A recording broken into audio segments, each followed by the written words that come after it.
आज हम स्टार्ट करेंगे स्केच का सेकंड पार्ट।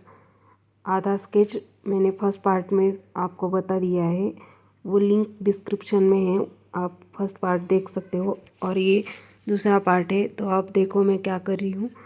वो रुद्राक्ष की माला के नीचे थोड़ा डार्क एरिया है तो वो मैं डार्क कर रही हूँ, और फिर उसके नीचे थोड़ा फेंट एरिया है तो हम पेंसिल से पहले डार्क कर लेंगे और फिर फेंट कर लेंगे और फिर ब्लेंड कर लेंगे। पेंसिल से वो डार्क एरिया कंप्लीट डार्क हो चुका है। फिर उसके बाद ब्लेंड करने के बाद मैंने वो रुद्राक्ष की माला है ना, वो उसे भी थोड़ा डार्क कर लिया, क्योंकि वो उसके एरिया से नीचे का एरिया से वो डार्क दिखनी चाहिए, इसीलिए वो आप ठीक से डार्क कर लो, नहीं तो वो नहीं दिखेगी, इसलिए वो डार्क कर लेना। और फिर मैं नीचे वो माला है उसके भी नीचे थोड़ा ब्लेंड कर लूँगी, क्योंकि जहाँ जहाँ डार्क एरिया है वहाँ हम डार्क कर लेंगे। देखो मैं कैसे कर रही हूँ, वैसे आप भी कर लो। और जो हम पेंसिल यूज़ करते हैं वो ज़्यादा प्रेशर मत डालो, वो थोड़ा हल्के हल्के से ही पेंसिल से यूज़ करो, क्योंकि पेंसिल हम ज़्यादा प्रेशर डालेंगे तो वो पेज ख़राब हो जाता है। इसीलिए तो मैं जैसे कर रही हूँ आप वैसे करो।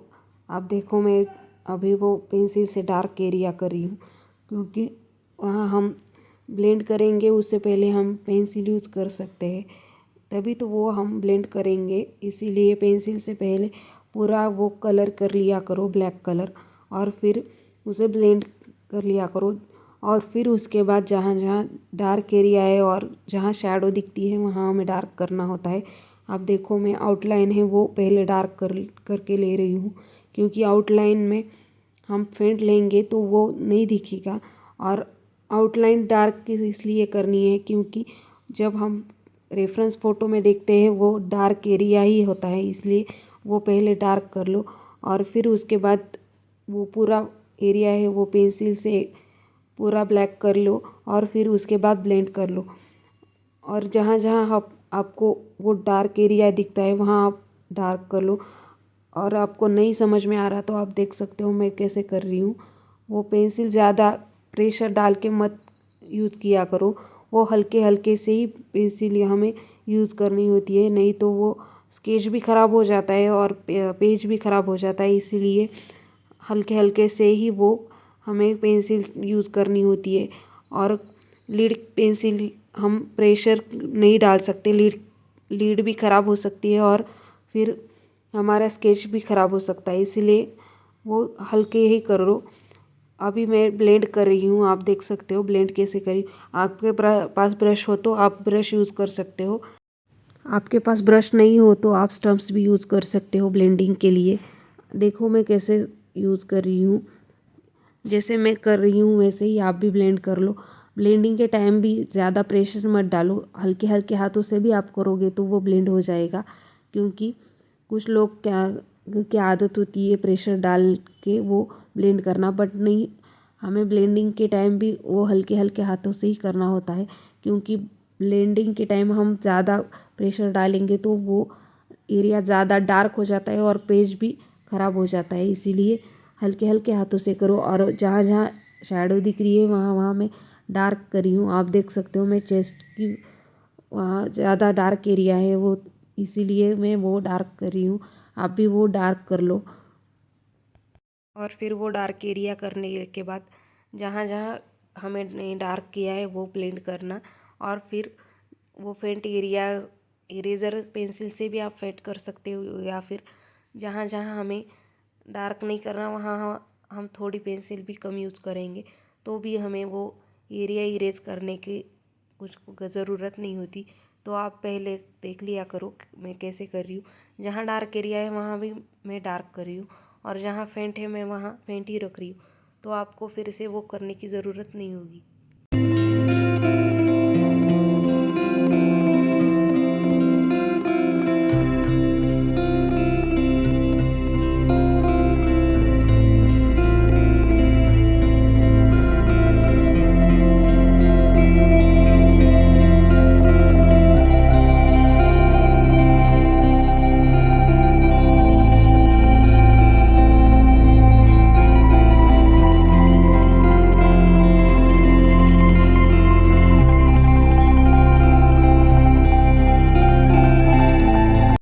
इस फ़ोटो में शिव जी का फ़ोटो वन साइड है, इसलिए वो हाथ भी ज़्यादा दिख नहीं रहा, वन साइड ही दिख रहा है।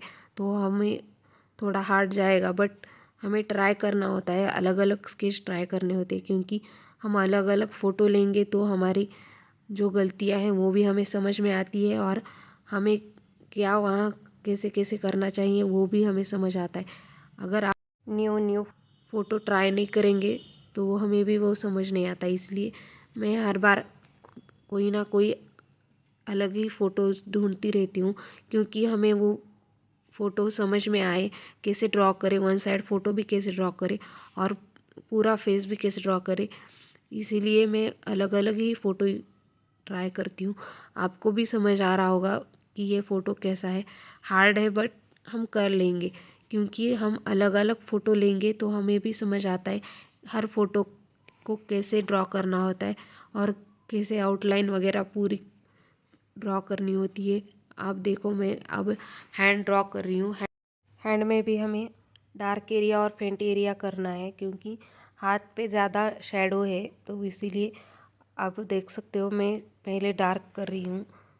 वो डार्क करने के बाद फिर हमें ब्लेंड करना होगा, बट थोड़ी सी लाइन फेंट है और थोड़ा ज़्यादा डार्क है, तो हमें वो हैंड को भी डार्क करना है। तो आप देखो मैं कैसे डार्क कर रही हूँ।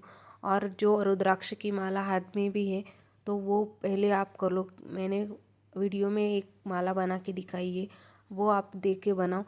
पूरी चारों की चारों मैंने बनाते टाइम वीडियो नहीं की, क्योंकि वो वीडियो बहुत लंबी हो जाती है और फिर देखने का मन भी नहीं होता, इसलिए मैंने थोड़ा कट करके वो एक ही माला बना के आपको वीडियो बता दिया है। वो फर्स्ट पार्ट में है, तो आप देख सकते हो वो कैसे बनानी है।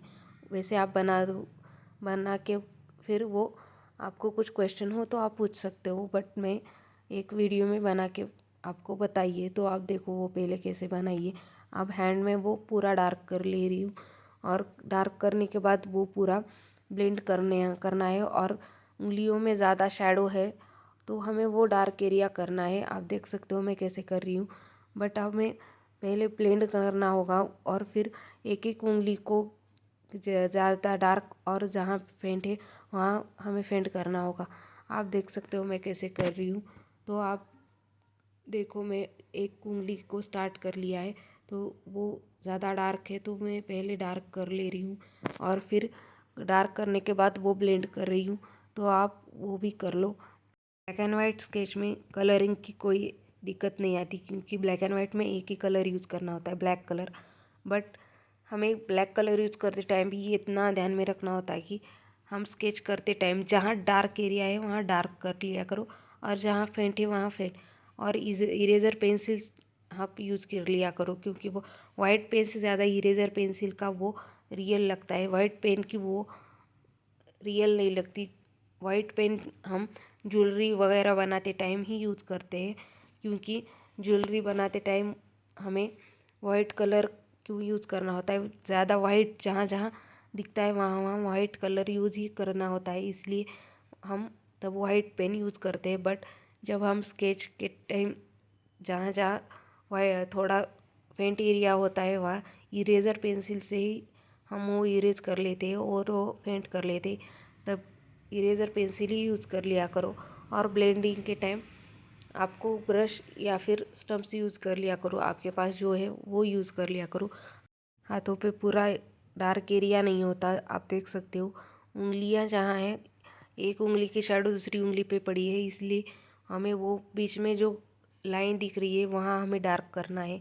और थोड़ी थोड़ी लाइनिंग भी होती है उंगलियों पे, तो वो लाइनिंग भी मैं बना रही हूँ। आप देख सकते हो मैं कैसे बना रही हूँ, वैसे ही आप भी कर लो। स्केच का सेकंड पार्ट है, और सेकंड पार्ट में शिव जी का पोर्ट्रेट कंप्लीट हो जाएगा, और फिर तीसरे पार्ट में पार्वती जी का स्केच शुरू करूँगी मैं। तो आप वो भी पार्ट देख लेना, क्योंकि पार्वती जी का पूरा स्केच अभी बाकी है, शिव जी का ही मैं बना रही हूँ, इसीलिए आप देखो ये पहले पोर्ट्रेट ट्राई करो, और फिर उसके बाद पार्वती जी का स्केच मैं कंप्लीट करूँगी। थर्ड पार्ट आप देखो, शिव जी का स्केच कंप्लीट हो चुका है, तो थर्ड पार्ट आप डिस्क्रिप्शन में देख सकते हो।